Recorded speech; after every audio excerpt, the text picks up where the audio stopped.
Chelsea rela menghambur-hamburkan banyak uang untuk mendatangkan banyak pemain di musim ini. Sayangnya dari pemain yang direkrut hanya sedikit yang memberikan kontribusi besar. Cetak Gol coba merangkum rekrutan aneh Chelsea di musim ini sebagai berikut.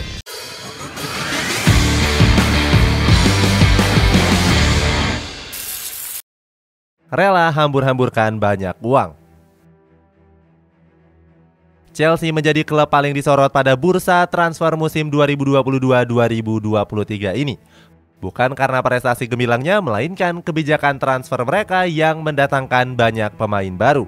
Di musim panas lalu saja, skuad The Blues telah menghabiskan dana sekitar 284 juta euro atau 4,6 triliun rupiah. Saat itu mereka mendatangkan sedikitnya 5 pemain baru. Mulai dari Wesley Fofana, Marco Kurela, Raheem Sterling, dan juga Pierre-Emerick Aubameyang. Sedangkan di musim dingin ini, skuad The Blues kembali mengucurkan dana mencapai 329 juta euro. Dengan dana yang selangit itu menjadikan Chelsea sebagai klub terboros pada musim 2022-2023 ini. Mereka telah menghabiskan dana mencapai 629 juta euro dalam satu musim. Ini sudah mengalahkan nilai transfer yang sebelumnya dipegang oleh Barcelona dengan pengeluaran mencapai 380 juta euro. Sayangnya dari pemain yang direkrut hanya sedikit yang memberikan kontribusi.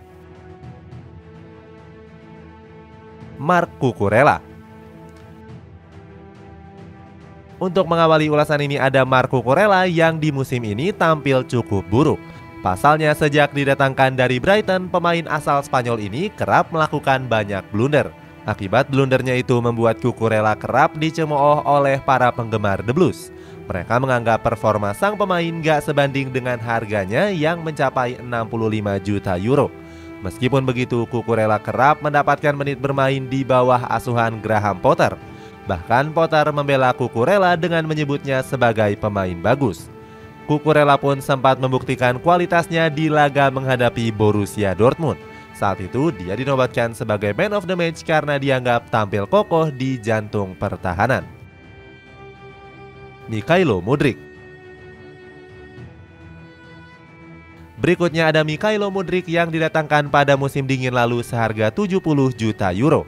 Meskipun dibanderol dengan harga yang mahal, tapi itu nggak membuat Mudryk bisa tampil apik. Di laga debutnya, Mudryk kerap mendapatkan kritikan karena dianggap tampil buruk. Meskipun begitu, dia tetap menegaskan ingin bangkit dengan bisa membuktikan diri. Bukannya bangkit, penyerang asal Ukraina ini justru jarang mendapatkan kepercayaan oleh sang pelatih. Di laga terakhirnya kontra Real Madrid, Mudryk bahkan hanya menjadi penghangat bangku cadangan saja. Kalidou Koulibaly. Berikutnya ada Kalidou Koulibaly yang juga dianggap tampil buruk bersama Chelsea. Saat itu skuad The Blues mendatangkannya dari Napoli dengan mahar 38 juta euro. Penampilan impresifnya di Napoli membuat Chelsea kepincut untuk mendatangkannya. Koulibaly pun sempat tampil apik dalam 2 pertandingan debutnya dengan mampu mencetak 1 gol. Sayangnya penampilannya seakan merosot dengan sering melakukan kesalahan. Gak heran banyak para penggemar The Blues yang merasa geram dengan performa sang pemain.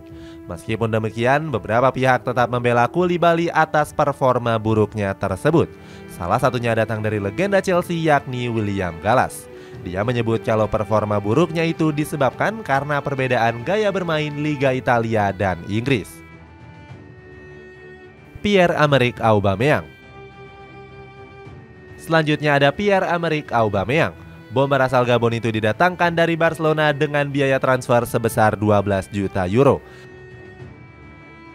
Aubameyang sempat tampil impresif di pertandingan awalnya bersama skuad The Blues. Bagaimana tidak, dia sukses mencetak 2 gol dari 4 pertandingan awal.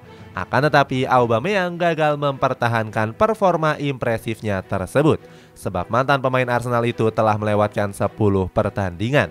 Gak cuma itu, Aubameyang juga beberapa kali membuat ulah yang membuat manajemen merasa kesal. Salah satunya dengan menonton pertandingan El Clasico beberapa hari yang lalu. Dia bahkan ikut berselebrasi atas kemenangan Blaugrana di laga El Clasico tersebut. Hal itu membuat Aubameyang berkemungkinan besar akan dibuang oleh Chelsea di akhir musim nanti. Menghabiskan uang sia-sia. Selain mendatangkan pemain berpengalaman, Chelsea juga merekrut beberapa pemain muda berbakat. Pemain yang dimaksud adalah Malo Gusto dan juga Andri Santos. Saat itu keduanya didatangkan pada musim panas lalu dengan masing-masing mahar 30 dan 12 juta euro. Setelah dibeli dengan harga mahal, skuad The Blues justru meminjamkan keduanya ke klub lain. Pertama ada Malo Gusto yang dipinjamkan ke Olympique Lyon selama setengah musim. Sejak didatangkan, Malo Gusto memang gak pernah dimainkan pada era kepelatihan Graham Potter. Selanjutnya Chelsea juga meminjamkan Andri Santos ke Vasco da Gama di bulan Januari lalu. Keputusan skuad The Blues meminjamkan keduanya dianggap sebagai hal yang sia-sia, sebab manajemen harus merogoh kocek sebesar 42 juta euro untuk bisa mendatangkan keduanya. Itulah ulasan rekrutan aneh Chelsea di musim ini. Bagaimana pendapatmu? Apakah skuad The Blues dinilai sudah menghabiskan uang secara sia-sia? Coba tulis pendapatmu di kolom komentar di bawah ini.